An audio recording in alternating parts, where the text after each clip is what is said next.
In today's video, I'm going to teach you how to install Dropbox desktop app. To get started, open your preferred web browser. In the search bar, type Dropbox and press Enter. This ensures you'll quickly find the official website without needing a saved link.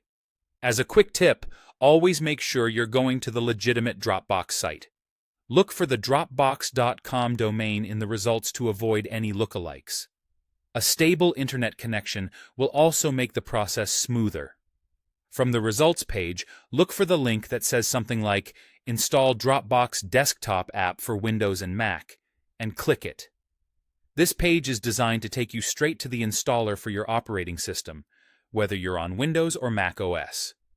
If you're ever unsure, the page usually detects your system automatically and offers the right download.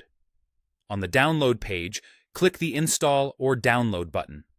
Your browser will begin downloading the installer file. On Windows, this will typically be a .exe file. On Mac, it's usually a DMG file.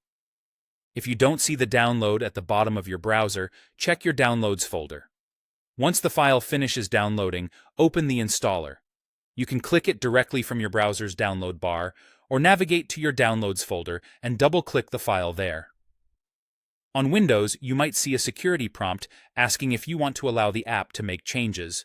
Choose Yes to continue. On Mac, double-click the DMG to open it. Now, simply follow the on-screen prompts. The installer will guide you step by step.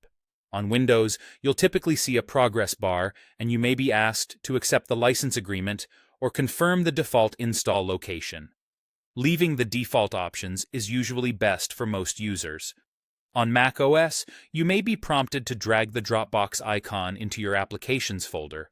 That's a standard step and counts as part of the installation process. If your system asks for your computer password to authorize installation, that's normal. It's just confirming you approve the changes.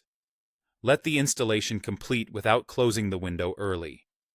Depending on your internet speed and system performance, this might take a minute or two. When it's done, you'll see a confirmation, or the installer will close automatically, indicating the process is finished. That's all there is to it. You searched for Dropbox, found the official Install Dropbox Desktop app for Windows and Mac page, clicked Install, opened the installer, and followed the prompts. Thanks for watching, and if this helped, feel free to replay any part while you install on your own device.